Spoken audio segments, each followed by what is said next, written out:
Good morning, everybody. Today I'm just going to start the topic that is the merits. We can say the merits, we can say the features, we can say the characteristic. These all words have the same meanings for this topic. Okay, we can say the merits, features or the characteristic of the chemical equations.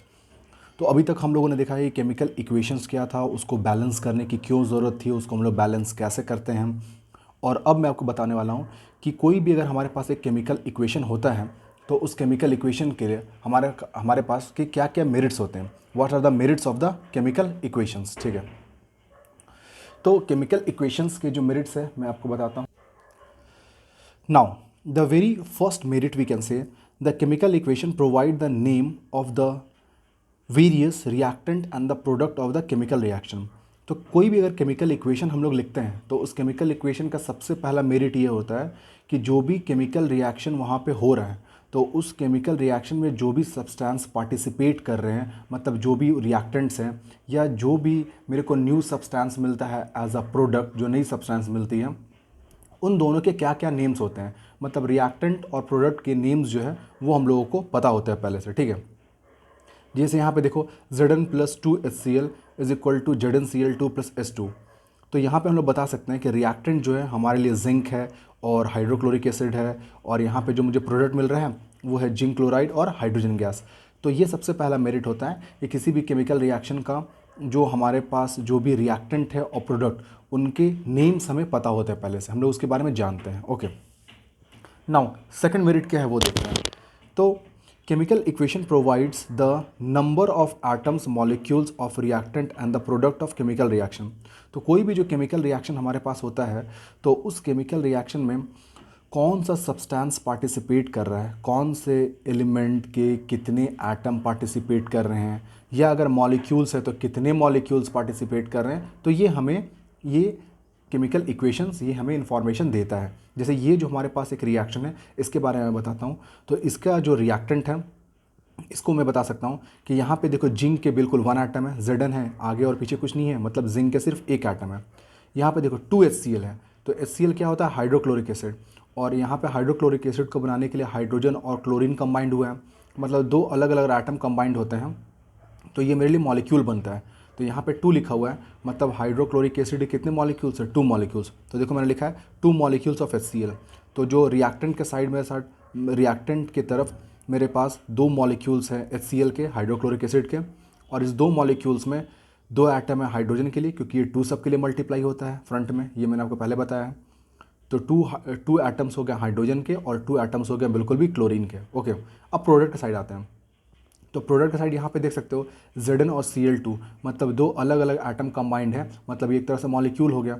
तो ये zinc chloride, यहाँ पे सामने कुछ भी number नहीं है, 1, मतलब जिंक क्लोराइड के कितने मॉलिक्यूल हो गए, 1। तो 1 मॉलिक्यूल ऑफ जिंक क्लोराइड, और इस 1 मॉलिक्यूल में देखोगे यहाँ पे कौन है, जिंक है, तो जिंक का यहाँ पे 1 एटम है और क्लोरीन के यहाँ पे हो गए 2 एटम्स। ठीक है, और यहाँ पे ये H2, 2 अलग अलग एटम्स कंबाइंड किए, मतलब ये भी मेरे लिए मॉलिक्यूल्स हैं। इसका मतलब 1 मॉलिक्यूल्स है हाइड्रोजन का और उसमें बिल्कुल भी 2 एटम प्रेजेंट है हाइड्रोजन के। ओके, तो कोई भी केमिकल रिएक्शंस में जो भी सब्सटेंस पार्टिसिपेट करता है और जो भी रिजल्ट आता है एज अ प्रोडक्ट, तो उनके कितने सारे एटम्स है या कितने सारे मॉलिक्यूल्स है डिफरेंट एलिमेंट्स के, वो सब हम लोग यहाँ पे पहले से पता कर सकते हैं। तो ये इसका 2 इंपॉर्टेंट मेरिट्स हैं। नेक्स्ट देखो, it gives the relative number of moles, mass and volume of the reactant and product. कोई भी जो केमिकल रिएक्शन में जो पार्टिसिपेट करते हैं है ना, तो उसके कितने सारे मोल्स हैं, वो कितने सारे मोल्स हैं, तो मोल्स निकालने के लिए ऑलरेडी क्लास 9 में सिखाया गया था, given mass divided by it's molar mass, है ना, और उसके मास, तो उसका जो मॉलिक्यूलर मास है वो कितना होगा, या कोई भी अगर गैस फॉर्म हो रहा है तो कितना गैस फॉर्म हो रहा है, उसका वॉल्यूम कितना होगा। तो कोई भी रिएक्टेंट हो चाहे वो प्रोडक्ट हो, तो उन सब के बारे में उनके कितने सारे मोल्स हैं या उनके मासेस क्या है, उनके वेट क्या है, या फिर उनका वॉल्यूम क्या है, तो ये सारी चीज़ें जो है वो हम लोग केमिकल इक्वेशन से ये सारी चीज़ें हम लोग पता कर सकते हैं।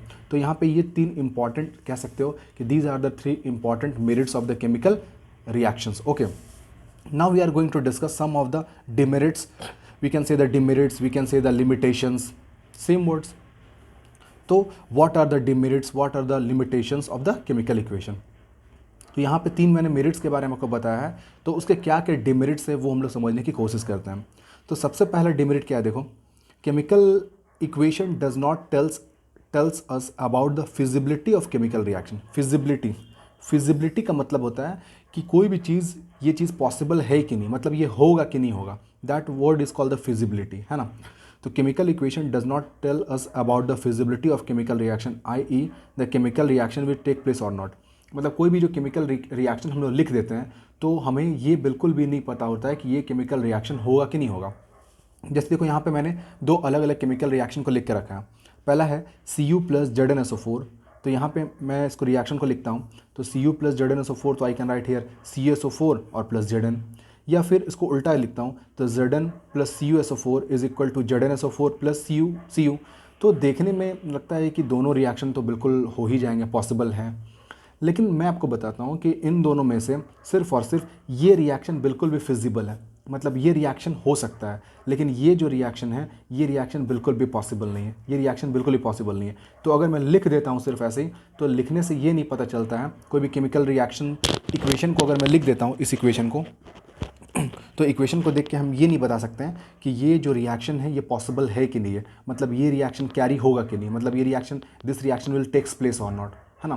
तो ये बिल्कुल भी नहीं हो सकता है। अब ये ऐसा क्यों नहीं हुआ, ये जब मैं चैप्टर आगे आपको बताऊंगा तो फिर आपको समझ में आ जाएगा कि यहाँ पे सिर्फ ये रिएक्शन क्यों फिजिबल है, मतलब ये रिएक्शन क्यों हो पाया और ये रिएक्शन क्यों नहीं हो पाया, ठीक है। जब हम लोग आगे इस चैप्टर को पढ़ेंगे तो आप समझ जाओगे, ठीक है। तो इसका ये लिमिटेशन से डिमेरिट है कि कोई भी केमिकल रिएक्शन है वो होगा कि नहीं होगा, उसके केमिकल इक्वेशन को देख के मैं बिल्कुल भी नहीं बता सकता हूँ, ओके।